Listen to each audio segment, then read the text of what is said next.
एक राजा बड़े गुप्त रूप से परमात्मा का भजन करते थे। वह नहीं चाहते थे कभी किसी को पता चले कि मैं परमात्मा का भक्त हूँ। इसलिए उन्होंने कभी अपने गले में ना तो तुलसी की माला धारण की, ना ही रुद्राक्ष की माला धारण की।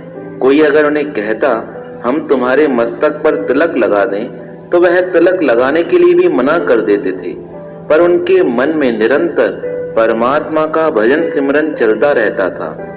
बहुत साल बीत गए, किसी को पता नहीं चला कि राजा भी परमात्मा के सच्चे भक्त हैं। जब राजमहल के सारे कर्मचारी और उनकी रानी सो जाती थी, तब रात्रि के समय राजा रात को बैठकर परमात्मा का ध्यान चिंतन करते थे और प्रयास करते थे कभी उनके मुख से परमात्मा का नाम न निकल जाए। इसलिए वह रात्रि को बैठकर ही भगवान का ध्यान करते थे।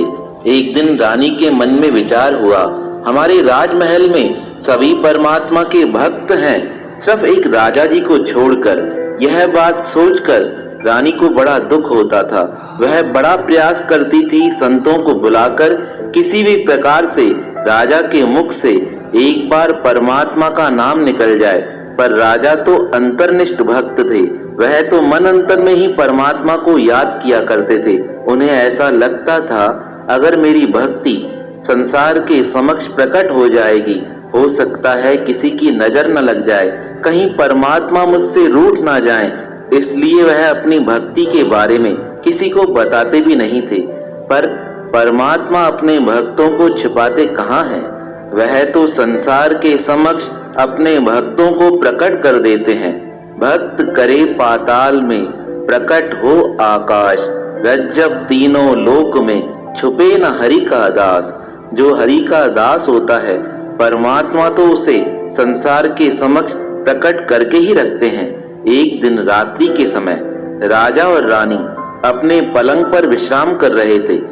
तभी अचानक से सोते समय राजा के मुख से श्री राम इस प्रकार मंत्र निकल गया।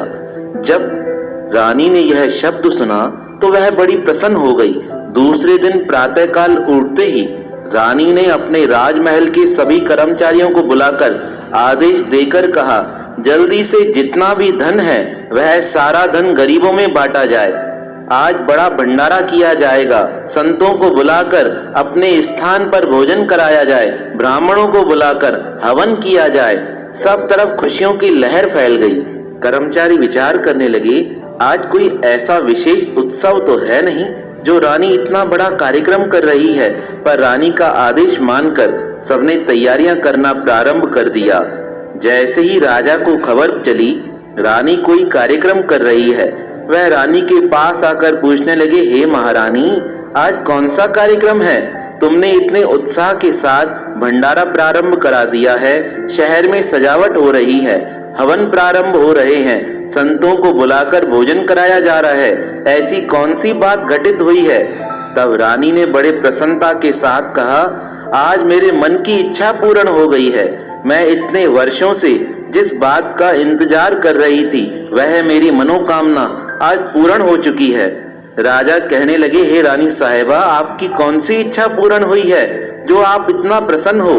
तब रानी मुस्कुराते हुए कहने लगी, मैंने बहुत सालों से प्रयास किया था कि आपके मुख से एक बार परमात्मा का स्मरण हो जाए, पर कभी आप करते ही नहीं थे। मैंने बड़े बड़े संतों को बुलाकर प्रयास किया कि एक बार आपके मुख से परमात्मा का नाम निकले, पर आपने कभी नहीं कहा।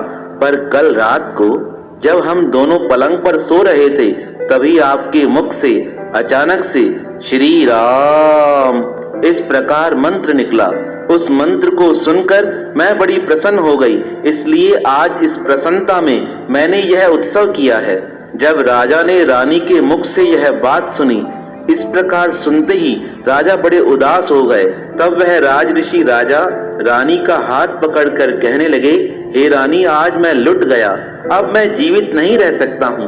रानी कहने लगी, आप ऐसा क्यों कहते हैं? कहा, मेरा जो धन था वह मेरे परमात्मा का नाम था, मैं उस परमात्मा के नाम को अपने प्राणों से अधिक संभाल कर रखता था, पर आज मेरे मुख से वह निकल गया।